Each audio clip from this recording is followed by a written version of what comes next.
ಇತ್ತೀಚಿನ ಸಂಚಿಕೆಗಳನ್ನು ಜಾಹೀರಾತಿನ ಕಿರಿಕಿರಿ ಇಲ್ಲದೆ ನೋಡಿ.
ಮನೇಲೇ ಇರಲ್ಲ, ಅದನ್ನ ನೆನಪಲ್ಲಿಟ್ಕೊಳ್ಳಿ.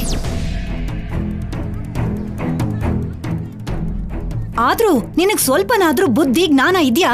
ಇಷ್ಟು ಬೇಜವಾಬ್ದಾರಿಯಾಗ ಇರೋದು.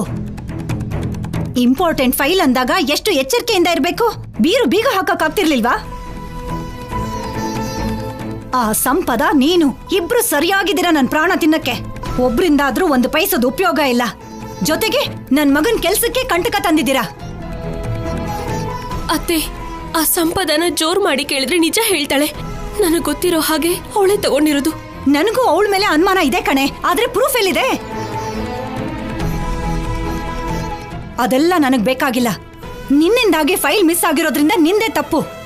ನಾಳೆ ಬೆಳಿಗ್ಗೆ ಹೊತ್ತಿಗೆ ಆ ಫೈಲ್ನ ನೀನ್ ತರ್ಲಿಲ್ಲ ಅಂದ್ರೆ ನೀನು ಮನೆಯಿಂದ ಹೊರಗಡೆ ನಿಂತಿರ್ತೀಯ. ನನ್ನ ವಿಷಯ ನಿನಗ್ ಚೆನ್ನಾಗ್ ಗೊತ್ತು. ಮಾತಿಗೆ ತಪ್ಪಲ್ಲ, ವಿಷಯ ಬದಲಾಯಿಸಲ್ಲ. ಇದೇನ್ ದಮಯಂತಿ, ಕಲ್ಯಾಣಿ ಮಾಡಿದಿರೋ ತಪ್ಪಿಗೆ ಶಿಕ್ಷೆ ಕೊಡ್ತಾ ಇದ್ಯಾ? ಮೇಲ್ನೋಟಕ್ಕೆ ಇದ್ರಲ್ಲಿರೋದು ಕಲ್ಯಾಣಿ ತಪ್ಪೆ. ಜವಾಬ್ದಾರಿ ತಗೊಂಡಾಗ ತುಂಬಾ ಹುಷಾರಾಗಿರ್ಬೇಕಾಗತ್ತೆ. ತನ್ನ ರೂಮಿಗೆ ಯಾರು ಬರ್ತಾರೆ, ಏನ್ ತಗೊಂಡ್ ಹೋಗ್ತಾರೆ ಅಂತ ತಿಳ್ಕೊಳ್ದೇ ಇರೋದು ಕಲ್ಯಾಣಿ ತಪ್ಪೆ.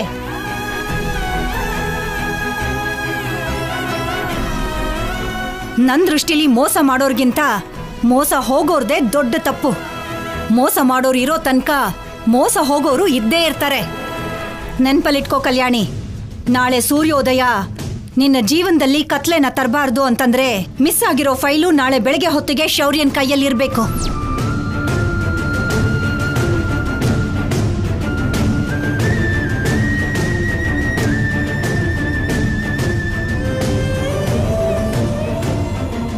ಕಲ್ಯಾಣಿ, ಬೇಜಾರು ಮಾಡ್ಕೋಬೇಡಮ್ಮ. ಒಳ್ಳೆಯವರಿಗೆ ದೇವ್ರು ಯಾವತ್ತೂ ಅನ್ಯಾಯ ಮಾಡಲ್ಲಮ್ಮ. ನೀನ್ ಸರಿಯಾಗಿ ಪ್ರಯತ್ನ ಪಡು. ಖಂಡಿತ ಆ ದೇವ್ರು ನಿಂಗೆ ದಾರಿ ತೋರಿಸ್ತಾನೆ.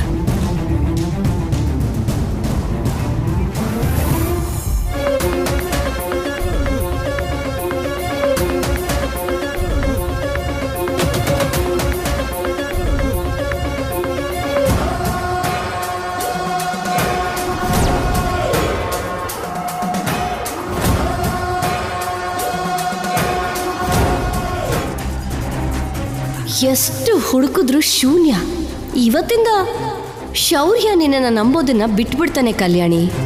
ನಾನ್ ಬಿಟ್ಟು ಹೋಗಿರೋ ಸ್ಥಾನಕ್ಕೆ ಬಂದು ಇವತ್ತು ನನ್ನೇ ಹೊರಗಿನೋಳ ಹಾಗೆ ಮಾಡ್ತಿದ್ಯಾ ಅಲ್ವಾ? ನಾನು ಗೇಮ್ ಸ್ಟಾರ್ಟ್ ಮಾಡಿದ್ರೆ ಹೀಗೇನೆ ಇರುತ್ತೆ. ನನ್ನ ಗೇಮಲ್ಲಿ ನೀವೆಲ್ಲರೂ ಆಟದ ವಸ್ತು ಅಂತ ನಿಮಗೂ ಕೂಡ ಗೊತ್ತಿಲ್ಲದೆ ಇರೋ ಹಾಗೆ ಆಡಿಸ್ತೀನಿ. ಕಲ್ಯಾಣಿ ಸಿಕ್ತಾ? ಇಲ್ಲ ಅಜ್ಜಿ. ಅನುಪಮ, ನಿನ್ಗೇನಾದ್ರೂ ಕಾಣಿಸ್ತಾ? ಇಲ್ಲಮ್ಮ, ಮನೆ ಮೂಲೆ ಮೂಲೆನಲ್ಲೂ ಹುಡುಕ್ ನೋಡ್ದೆ. ಬಹುಶಃ ಅದು ಮನೇಲಿಲ್ಲ ಅನ್ಸುತ್ತೆ. ಮನೆ ವಸ್ತು ಮನೇಲಿಲ್ದೆ ಎಲ್ಲಿಗೆ ಹೋಗುತ್ತೆ? ಇಷ್ಟು ವರ್ಷದಲ್ಲಿ ಯಾವತ್ತೂ ಹೀಗಾಗಿರ್ಲಿಲ್ಲ. ನಿನಗದನ್ನ ಹುಷಾರಾಗಿ ಎತ್ತಿಡೋಕಾಗ್ಲಿಲ್ಲ ಅಂದ್ರೆ ಸಂಪದ ಕೈಯಿಂದ ಯಾಕೆ ಇಸ್ಕೊಂಡೆ? ಅದು ಯಾಕೆ ಅಂದ್ರೆ ಸಂಪದ ಅಂದ್ರೆ ನಿನಗಾಗಲ್ಲ. ಸಂಪದ ಹತ್ರ ಫೈಲ್ ಇರೋದು ನಿನಗಿಷ್ಟ ಇಲ್ಲ ಅಂದ್ರೆ ಅಟ್ಲೀಸ್ಟ್ ನನಗಾದ್ರೂ ಕೊಡ್ಬೋದಾಗಿತ್ತಲ್ವಾ?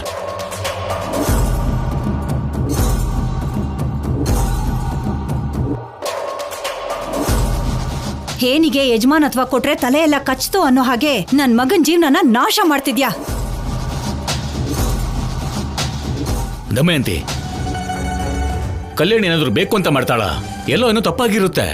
ಎಲ್ಲೋ ಅಲ್ಲ ಅಪ್ಪ, ಇಲ್ಲೇ ಕಲ್ಯಾಣಿಲಿ ಈ ನಡುವೆ ತುಂಬಾನೇ ಬದಲಾವಣೆ ಕಾಣ್ತಿದೆ.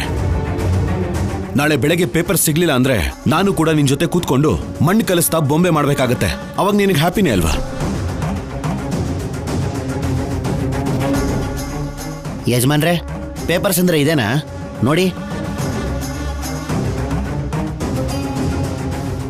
ಇದೇ ಬಾಲಾಜಿ.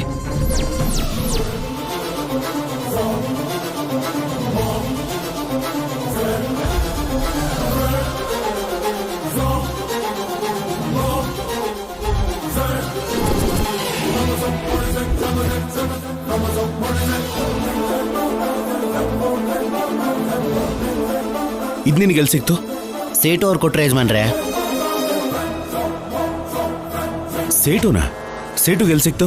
ನಮ್ಮ ಸೀರೆಗಳಲ್ಲಿ ಮಿಕ್ಸ್ ಆಗಿತ್ತಂತೆ. ನಾನು ತಗೊಂಡು ಹೋಗಿದ್ದ ಸೀರೆಗಳಲ್ಲಿ ಈ ಪೇಪರ್ ಸಿಕ್ತು. ಮುಖ್ಯವಾದ ಪೇಪರ್ಸ್ ಏನು ಅಂತ ಸೇಟು ನನಗೆ ಇದನ್ನು ಕೊಟ್ಬಿಟ್ಟು ಕಳಿಸಿದ್ರು.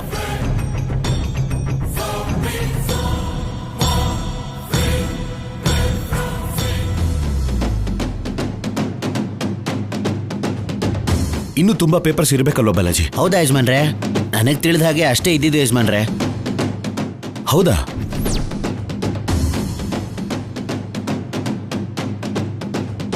ಡೆಲಿವರಿ ಕೊಟ್ಟಿರೋ ಸೀರೆಯಲ್ಲಿ ಇದು ಇದೆ ಅಂತ ಅಂದ್ರೆ ಉಳ್ತಿರೋದು ಕೂಡ ಡೆಲಿವರಿ ಕೊಟ್ಟಿರೋ ಸೀರೆಯಲ್ಲೇ ಇರುತ್ತೇನೋ ಆಫೀಸರ್? ಹೋಗಿ ಹುಡ್ಕೋಣ. ಸೀರೆಗಳನ್ನ ಎಷ್ಟು ಅಂಗಡಿ ಕೊಟ್ಟಿದ್ದೀರಾ ಬಾಲಾಜಿ? ಒಂದು 10 ಅಂಗಡಿ ಕೊಟ್ಟಿದ್ದೀನಿ ಅಮ್ಮೋರೆ. ಹೌದಾ? ಸರಿ, ಹಾಗಾದ್ರೆ ಮೊದಲು ಈ ಪೇಪರ್ ಸಿಕ್ಕಿರೋ ಸೇಟ್ ಅಂಗಡಿ ಎಲ್ಲಿ ಅಂತ ಹೇಳಿ. ರಾಮ್ಲಾಲ್ ಸೇಟು ಅಂಗಡಿ ಅಮ್ಮೋರೆ. ಅವ್ರ ಅಡ್ರೆಸ್ ನನಗೆ ಗೊತ್ತು ಕಲ್ಯಾಣಿ. ಇದೆಂತ ಟ್ವಿಸ್ಟು, ಎಲ್ಲ ಪೇಪರ್ ಸಿಕ್ಬಿಡತ್ತಾ? It's highly impossible. ಇವ್ರು ಎಲ್ಲ ಶಾಪ್ ಓಡಾಡಿ ಎಲ್ಲ ಬಾಕ್ಸ್ ಚೆಕ್ ಮಾಡೋಷ್ಟರಲ್ಲಿ ಯಾವುದೋ ಒಂದು ಕನ್ಫರ್ಮ್ ಆಗಿ ಮಿಸ್ ಆಗುತ್ತೆ. ಶೌರ್ಯ, ನಾವು ಹೋಗಿ ಅಂಗಡಿಲಿ ನೋಡ್ಕೊಂಡು ಬರ್ತೀವಿ. ಆಫೀಸರ್, ಎಲ್ಲ ಶಾಪ್ಗೆ ಹೋಗೋ ಅಷ್ಟರಲ್ಲಿ ತಡ ಆಗ್ಬೋದು. ನಾವು ಡೆಲಿವರಿ ಕೊಟ್ಟಿರೋ ಎಲ್ಲ ಶಾಪ್ಗೆ ಕಾಲ್ ಮಾಡಿ ಸೀರೆ ಬಾಕ್ಸ್ಗಳನ್ನ ಚೆಕ್ ಮಾಡೋಕೆ ಹೇಳಿ. ಅಮ್ಮ, ನಾವು ಹೋಗೋಣ ಬನ್ನಿ. ನಡಿಮ್ಮ.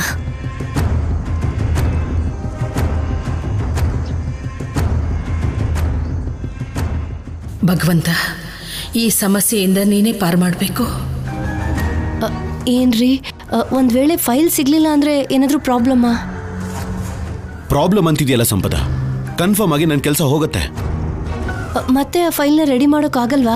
No way, highly impossible. Balaji ನಡಿ, ನಾವು ಅಂಗಡಿಗಳಿಗೆ ಹೋಗಿ ಹುಡ್ಕೋಣ. ನಡಿ. ಸರಿ ಯಜಮಾನ್ರೆ.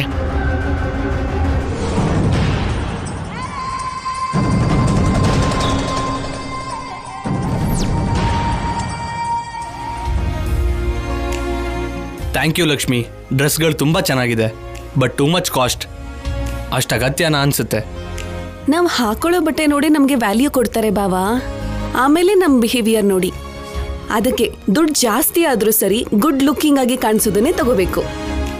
ಆದರೂ ನೀನೇನು ಬೇರೆಯವನಲ್ಲ ಅಲ್ವಾ ಲೆಕ್ಕ ಮಾಡಿ ಖರ್ಚು ಮಾಡೋದಕ್ಕೆ. ನಮ್ಮ ಅಪ್ಪಂಗೆ ಅಳಿಯ ಆಗೋನು, ನನಗೆ ಗಂಡ ಆಗೋನು. ನಾನಂದ್ರೆ ನಿನಗೆ ಅಷ್ಟಿಷ್ಟನಾ ಲಕ್ಷ್ಮಿ? ಇವಾಗ ನನ್ನ ಟೆಸ್ಟ್ ಮಾಡ್ತಾ ಇದೀಯಾ ಬಾವಾ? ಹಾಗೇನೂ ಇಲ್ಲ ಲಕ್ಷ್ಮಿ. ನನಗೆ ಅಲ್ಲ, ನಮ್ಮ ಅಪ್ಪಂಗೆ ಕೂಡ ನೀನಂದ್ರೆ ತುಂಬಾ ಇಷ್ಟ. ಅದಕ್ಕೆ ನಿನ್ ಜೊತೆ ಮದ್ವೆಗೆ ತಕ್ಷಣ ಒಪ್ಕೊಂಡ್ರು. ಇಷ್ಟು ದಿನ ನಾನು ದುರದೃಷ್ಟವಂತ ಅನ್ಕೊಂಡಿದ್ದೆ. ನನಗಿಷ್ಟ ಆಗಿದ್ದು, ಇಷ್ಟ ಆದವರು ನನ್ನ ಜೊತೆ ಇರೋದಿಲ್ಲ. ಬಟ್ ಫಸ್ಟ್ ಟೈಮ್ ನನಗೂ ಅದೃಷ್ಟ ಇದೆ ಅನಿಸುತ್ತೆ.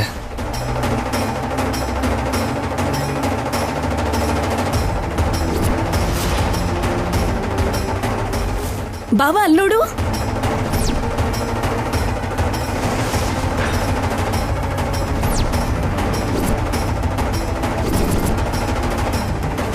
ಆಗ್ಲೇ ಆಫೀಸರ್ ಕಾಣಿಸಿದ್ರು, ಇವಾಗ ಅವ್ರ ಹೆಂಡತಿ ಬರ್ತಿದ್ದಾರೆ. ಕಲ್ಯಾಣಿ ಇವಾಗ ನೋಡಿದ್ಲು ಅಂದ್ರೆ ಲಕ್ಷ್ಮಿ ಹತ್ರ ನಡೆದಿದ್ದೆಲ್ಲ ಹೇಳ್ಬಿಡ್ತಾಳೆ. ಹೇಗಾದರೂ ತಪ್ಪಿಸ್ಕೋಬೇಕು. ಬಾ ಬಾವಾ, ಮಾತಾಡ್ಸೋಣ. ನೋ ಲಕ್ಷ್ಮಿ, ನಾನು ನನ್ನ ವಾಲೆಟ್ನ ಟ್ರಯಲ್ ರೂಮಲ್ಲೇ ಮರ್ತೋಗಿದ್ದೀನಿ. ನೀನು ಮಾತಾಡ್ತಾ ಇರು, ನಾನು ಈಗಲೇ ಬರ್ತೀನಿ. ಸರಿ ಬಾವಾ. ಹಾಯ್ ಮೇಡಮ್, ನನ್ ಗುರ್ತು ಸಿಕ್ತಾ? ನಾನು ಮಹಾಲಕ್ಷ್ಮಿ. ನಮ್ಮ ಮನೆಗೆ ಗೊಂಬೆ ಅಲಂಕಾರಕ್ಕೆ ಬಂದಿದ್ರಿ ಅಲ್ವಾ? ಮಹಾಲಕ್ಷ್ಮಿ, ನಿನ್ನ ಹೇಗ್ ಮರಿತೀನಿ? ಹೇಗಿದ್ಯಾ? ನಾನ್ ಚೆನ್ನಾಗಿದ್ದೀನಿ. ನೀವು? ಗುಡ್. ಸದ್ಯದಲ್ಲೇ ನೀವು ನಮ್ಮನೆಗೆ ಮತ್ತೆ ಬರಬೇಕು. ಏನಾದ್ರೂ ವಿಶೇಷನಾ? ನನ್ನ ಮದ್ವೆ. Wow, congrats. ಇವರು ನಮ್ಮಮ್ಮ. ನಮಸ್ತೆ ಅಮ್ಮ. ನಮಸ್ತೆ. ಅಷ್ಟಕ್ಕೂ ಹುಡುಗ ಯಾರು? ನಮ್ಮ ಭಾವನೆ. ನಮ್ಮವರೇ ಆದ್ರೆ ಒಳ್ಳೇದಲ್ವಮ್ಮ. ಹೆಸರು? ಸಿದ್ದು.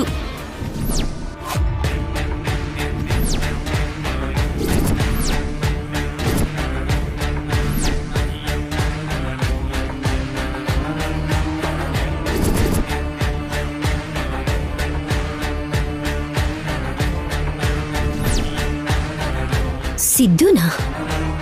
ಅವ್ರು ಬರ್ಲಿಲ್ವಾ? ಬಂದಿದ್ದಾನೆ. ವಾಲೆಟ್ ಮರ್ತೋಗಿದ್ದೀನಿ ಅಂತ ಒಳಗಡೆ ಹೋಗಿದ್ದಾನೆ. ಒಂದು 5 ಮಿನಿಟ್ಸ್ ಬಂದ್ಬಿಡ್ತಾನೆ. ಹೌದಾ? ನಾವೊಂದು ಅರ್ಜೆಂಟ್ ವರ್ಕ್ ಮೇಲೆ ಬಂದಿದ್ದೀವಿ. ನಾನು ಆಮೇಲೆ ಮತ್ತೆ ಸಿಗ್ತೀನಿ.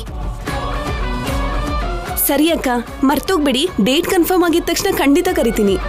ಸರಿ. ಹಾ, ಬನ್ನಿ ನಡಿಮಾ.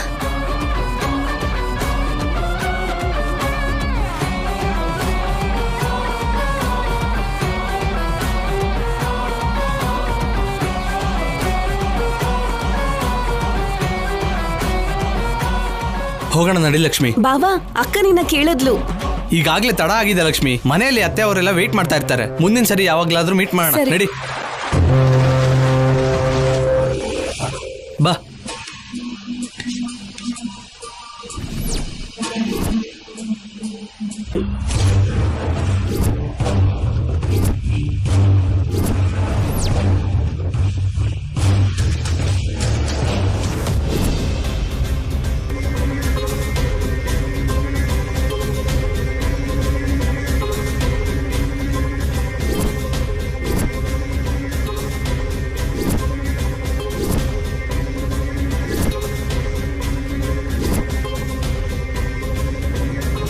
ನಾನೆಲ್ಲಾನು ಚೆಕ್ ಮಾಡಿದೆ ಮೇಡಮ್. 2 ಪೇಪರ್ ಸಿಕ್ತು. ಅದನ್ನ ಬಾಲಾಜಿ ಕೈಲಿ ಕೊಟ್ಟು ಕಳಿಸಿದ್ದೀನಿ.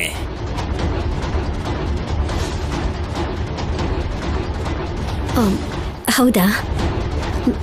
ಸರಿ ಸೇಟು, ನಾವು ಬರ್ತೀವಿ ಸೇಟು. Okay madam. ನಡಿ ಕಲ್ಯಾಣಿ. ನಿಮ್ಮಿಂದ ಬಂದಿರೋ ಸೀರೆಗಳು ತಕ್ಷಣ ಖಾಲಿಯಾಗಿ ಹೋಗ್ತಿದೆ. ನೀವು ಕಳಿಸಿರೋದ್ರಲ್ಲೇ ಇದೇ ಉಳಿದಿರೋದು. ಬೇಕಾದ್ರೆ ಚೆಕ್ ಮಾಡ್ಕೊಳ್ಳಿ. ಬಾಲಾಜಿ ನೋಡು.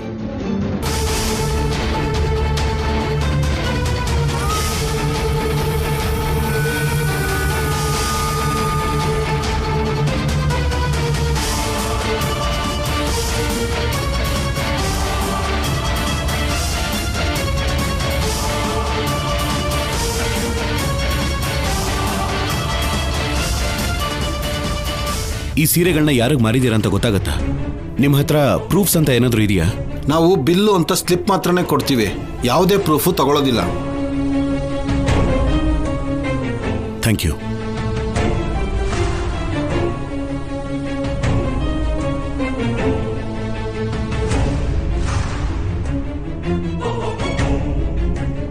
ಅನುಪಮ, ಕಲ್ಯಾಣಿ, ಶೌರ್ಯ ಕತ್ಲೆ ಆದ್ರೂ ಇನ್ನೂ ಮನೆಗೆ ಬಂದಿಲ್ಲ ಅಂದ್ರೆ ಇನ್ನೂ ಆ ಪತ್ರಗಳು ಸಿಕ್ಕಿಲ್ಲ ಅನ್ಸುತ್ತೀರಿ. ನಂಗೆ ಯಾಕೋ ಭಯ ಆಗ್ತಿದೆ ರೀ. ಭಯ ಪಡಬೇಡ ಪಾರ್ವತಿ. ಆ ಭಗವಂತ ಶಿವನ ಮೇಲೆ ಭಾರ ಹಾಕು. ಅವನೇ ಯಾವ್ದಾದ್ರು ಒಂದು ದಾರಿ ತೋರಿಸ್ತಾನೆ. ಅನುಪಮ, ಕಲ್ಯಾಣಿ, ಪತ್ರಗಳು ಸಿಕ್ತಾ?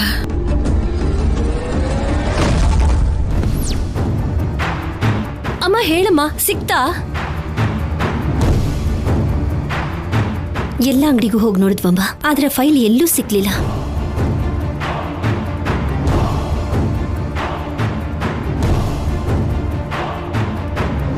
ನಾವು ಹೋಗೋಷ್ಟರಲ್ಲಿ ಸ್ವಲ್ಪ ಸೀರೆಗಳೆಲ್ಲ ಮಾರಾಟ ಆಗ್ಬಿಟ್ಟಿತ್ತಮ್ಮ. ಶೌರ್ಯ, ಬಾಲಾಜಿ ಹುಡುಕಕ್ಕೆ ಹೋಗಿದ್ದಾರೆ. ಒಂದ್ ವೇಳೆ ಅವ್ರ ಕೈಗೆ ಏನಾದರೂ ಸಿಕ್ಕಿದ್ರೂ ಸಿಗಬಹುದು. ಆದ್ರೆ ಇಲ್ಲಿವರೆಗೂ ಸಿಕ್ತು ಅಂತ ಒಂದು ಫೋನ್ ಕೂಡ ಬಂದಿಲ್ವಲ್ಲ.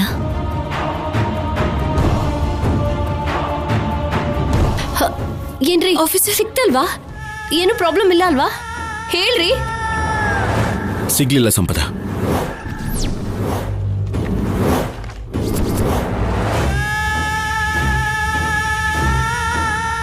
ಮತ್ತೆ ಇವಾಗ ಹೇಗ್ರಿ? ನಾಳೆ ಕಮಿಷನರ್ ಅವ್ರು ಬಂದು ಕೇಳಿದ್ರೆ ಏನ್ ಹೇಳ್ತೀರಾ? ಛೇ, ನೀವು ನನಗೆ ಕೊಟ್ಟಿದ್ದ ಫೈಲ್ನ ಕಲ್ಯಾಣಿ ಕೇಳಿದಾಗ ಕೊಡ್ದೇನೆ ಇದ್ದಿದ್ರೆ ಚೆನ್ನಾಗಿರ್ತಿತ್ತು. ಇವತ್ತು ಈ ಪರಿಸ್ಥಿತಿ ಬರ್ತಾನೆ ಇರ್ಲಿಲ್ಲ. ಸಂಪದ, ಏನಿದು? ಕಲ್ಯಾಣಿದೆ ತಪ್ಪು ಅಂತ, ಕಲ್ಯಾಣಿಯಿಂದನೇ ಹೀಗಾಯ್ತು ಅಂತ ಶೌರ್ಯನ್ ಮನ್ಸಲ್ಲಿ ವಿಷ ಬೀಜ ಬಿತ್ತುತ್ತಿದ್ಯಾ. ಸಾಯಿಸ್ಬಿಡ್ತೀನಿ, ಹುಷಾರ್.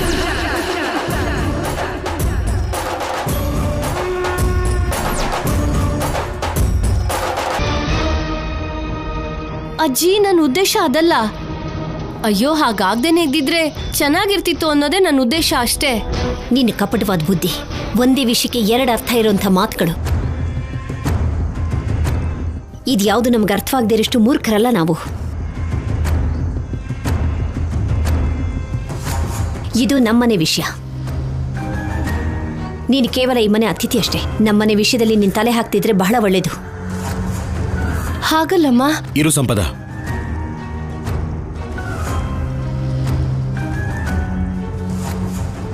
ಥ್ಯಾಂಕ್ ಯು ಕಲ್ಯಾಣಿ. ನನಗೆ ಕೇಳ್ದೇನೆ ಒಳ್ಳೆ ಗಿಫ್ಟ್ ಕೊಟ್ಟಿದ್ಯಾ.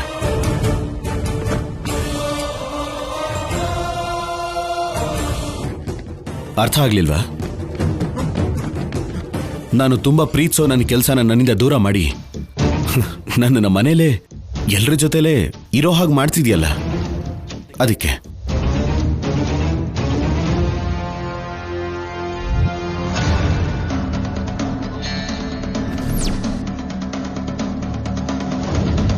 ಯಾವುದನ್ನ ಬೇಕಾದ್ರೂ ಮರಿಬೋದು, ಆದ್ರೆ ನೀನು ಕೊಟ್ಟಿರೋ ಈ ಗಿಫ್ಟನ್ನು ಮಾತ್ರ ಮರೆಯೋಕ್ಕಾಗಲ್ಲ.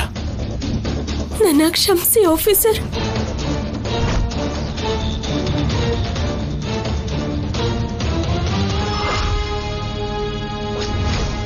ಇದನ್ನಿಟ್ಕೊಂಡು ನಾನೇನ್ ಮಾಡೋಕ್ಕಾಗತ್ತೆ? ಇದನ್ನು ಯಾವ್ದಾದ್ರೂ ಸೀರಿಯಲ್ ಇಟ್ಟು ಕಳಿಸ್ಬಿಡಿ.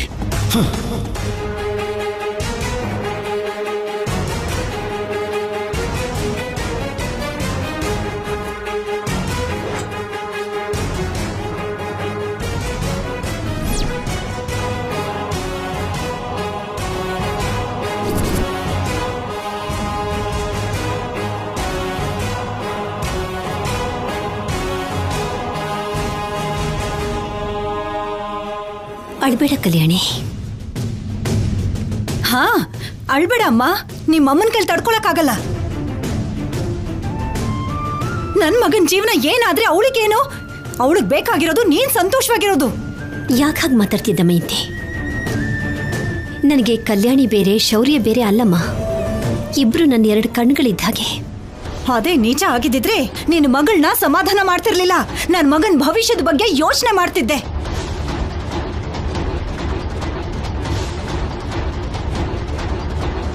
ನಾಳೆ ನನ್ನ ಮಗನ್ ಕೆಲ್ಸ ಏನಾದ್ರೂ ಹೋದ್ರೆ ಯಾರನ್ನು ಸುಮ್ನೆ ಬಿಡಲ್ಲ. ಯಾವತ್ತು ನೋಡ್ದೇ ಇರೋ ದಮಯಂತಿ ನೋಡ್ಬೇಕಾಗತ್ತೆ. ಛೀ, ಎಲ್ಲೆಲ್ಲೋ ಇದ್ದ ದರಿದ್ರಗಳೆಲ್ಲ ನನ್ನ ಪಾಲಿಗೆ, ನನ್ನ ಮಗನ್ ಪಾಲಿಗೆ ಒಕ್ಕರ್ಸಿದೆ.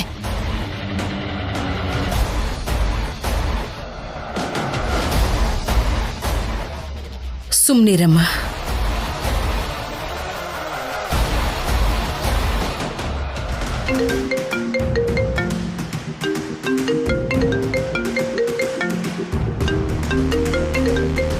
ಇವಳು ಈ ಟೈಮಲ್ಲಿ ಫೋನ್ ಮಾಡ್ತಿದ್ದಾಳೆ ಅಂದ್ರೆ ಅಲ್ಲಿ ಏನೋ ನಡೆದಿರುತ್ತೆ.